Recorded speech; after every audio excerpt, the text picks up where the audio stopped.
There's so many aspects of this song that I really am grateful for, but I think my main thing in this song that I love the most is the bridge, when it really is as simple as... Could you sing it for us? Or I mean, I guess, but I don't know. You just want me to, I'm just asking you. Well, sure. Life can feel like a roller coaster, but in the beauty and the chaos, if you look for it, life is full of love, joy, and kindness. Welcome to the Candace Bure podcast. We're here to share conversations about life's challenges, celebrations, and everything in between. Season 3 is Stories and Songs with Katy Nichole. Come join us.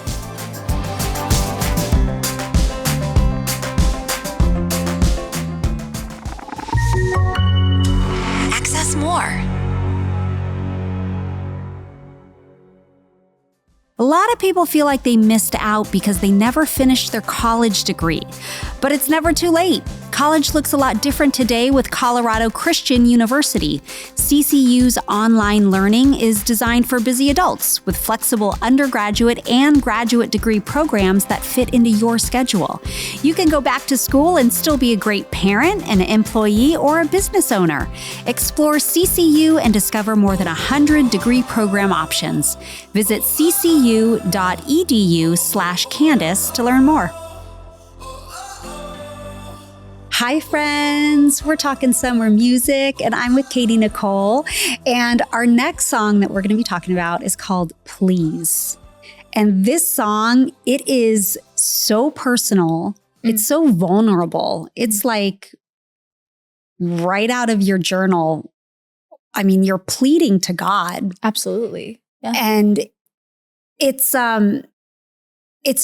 so beautiful. And I don't feel like all people can write that way. And I'm so curious, because I know this is all from your heart. Do you have any songwriters that have influenced you in the way you write?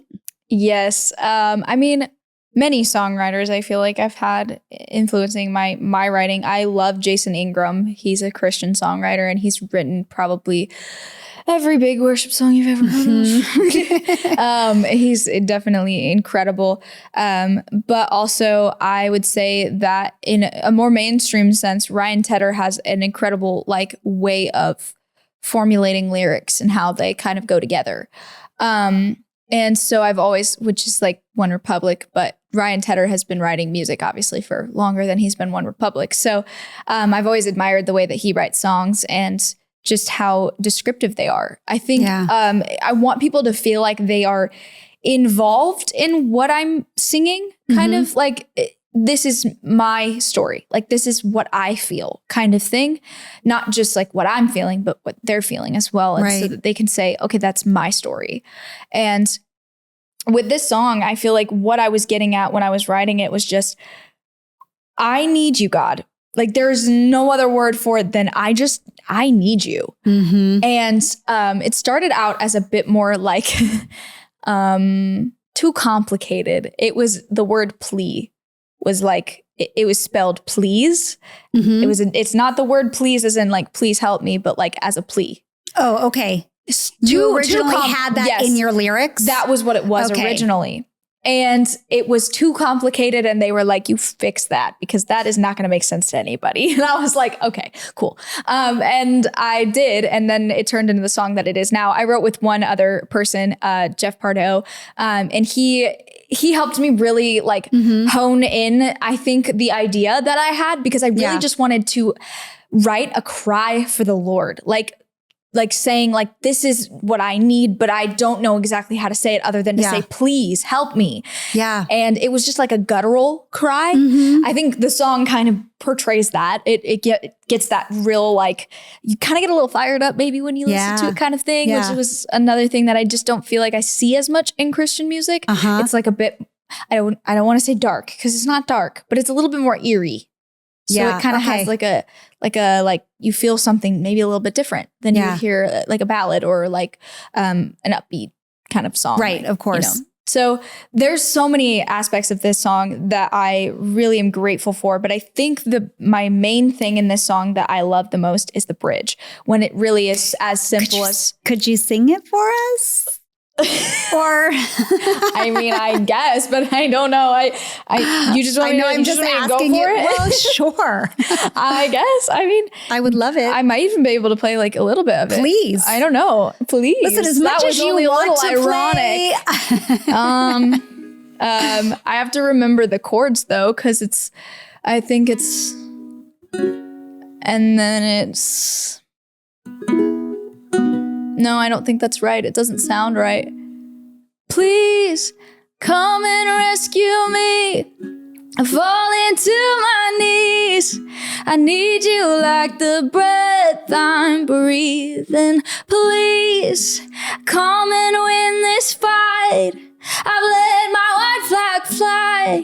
I know you are the strength I'm needing. Please, oh please, Jesus help me please. That was the chorus. I talk about the bridge and then I sing the chorus. What am I doing here? So good. And I know what you mean when you say like a little eerie. It's not, but you hit a couple of those notes and it just pulls that out of you, like right? kind of hits you right in your gut, and you're like, oh, yeah. Oh, that's so good. Thank you for singing. Of course, I wanted to ask you like every episode to please sing your songs, but I know everyone can go to Candace.com and listen to all of your songs, or wherever you listen to your music. Totally. Go type in Katy Nichole in the search bar. Yeah. So you were, you wrote this at your friend's house. I did. Yes.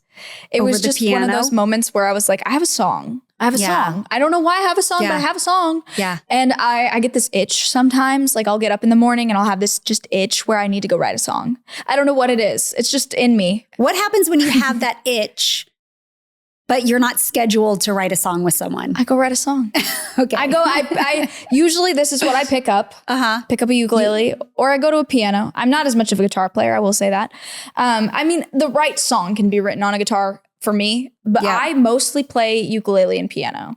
Okay. So those are my like when I write a song by myself, a lot of times those would be the way I would play it. So got it.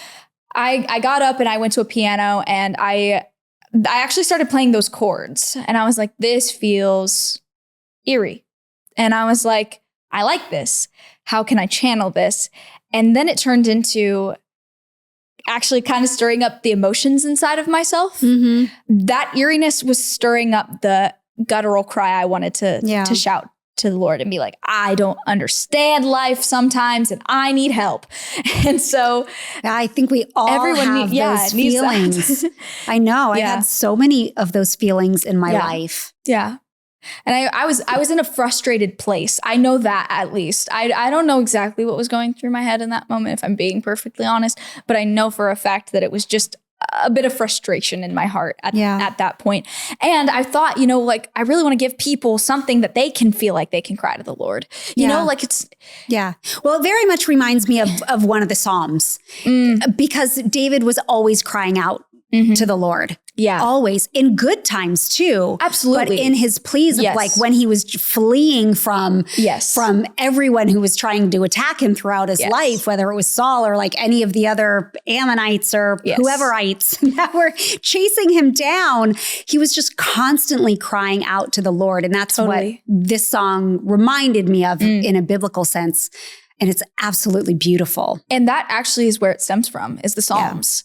It was my kind of version of that, I guess. And it actually is that. You're saying that, but that's like what I was going for. So I guess I did a good job. You did a really good job. I guess I channeled it right. You totally did. And I love that, whether it's in the Bible, whether it's Katy Nichole, it's okay to cry out to God. God can handle the big stuff. And I think that a lot of us become afraid, like, oh, God doesn't want to hear me complain, or I just say all these negative things. They run through my mind. Eventually, God's going to hate me for it, and God's not going to want to hear it anymore. And it's not true. That's just a lie from the enemy. It's a lie from the devil. Yes. Straight up. And God always wants to hear it. And it's okay. It's not unrighteous. It's not a bad thing to cry out or tell your complaints to God. But there's a difference of sitting in them and then even allowing that to lead to sin. But please, like, share everything with God and let God be your helper. Yeah, I think that is definitely kind of what I wanted people to gather from this, is that it's okay to bring the hard questions to God. Totally. You know? Well, they certainly can. And I love this song. With all of life's pressures, going back to school to finish your college degree can be intimidating. How do you find time to take classes, do homework, still be a great parent? How do you make time to study and keep up with a full-time job? Well, I'm here to tell you that Colorado Christian University has online learning figured out. CCU Online offers Christ-centered higher education with more than 100 degree program options specifically designed for busy adults. Online classes are just 5 weeks long, so you can take one class at a time and work on your studies when it's best for you. Visit ccu.edu/Candace and explore a wide range of online programs and courses to help you get that degree. CCU's unique integration of faith and learning provides a sense of purpose and fosters community. Don't put it off any longer. Pursue your passion and earn a degree that can take you places you never imagined. Visit ccu.edu/Candace to learn more. So I think about you, you're in your early 20s, your friends, my kids. I mean, we're all living in a very unique time in history with it being the digital age, with social media. We have instant connection to the world and instant everything at our fingertips. And now I'm starting to worry about AI taking over the world. But I want to know, from your perspective, what do you hope the world will be like in 10 years? Well, I definitely hope that AI doesn't take it over, because that would be terrifying. Me too. But there's some weird things happening with AI, aren't there? Yeah, so much so that I don't even want to know, because they're so scary. And I'm going to have to learn a little bit more about it. But it just became a big topic of conversation in my social circles. And I'm just like, I'm trying to hold it off as long as possible, because it scares the you-know-what out of me. Yeah, I feel that. I hope that the world is just drawing closer to Jesus. Me too. That is, I mean, when you talk about artificial intelligence, that's not necessarily growing closer to Jesus when I think about it. But I do think that, if we're in a generation that is maybe going towards things that aren't reality, then us as Christians, we should be moving more towards reality. Yeah. And the reality of Jesus. Yeah. And I know that's kind of an interesting thing to say, because I think about the amount of technology we have and how it is a part of our lives. Yep. And that's not a bad thing.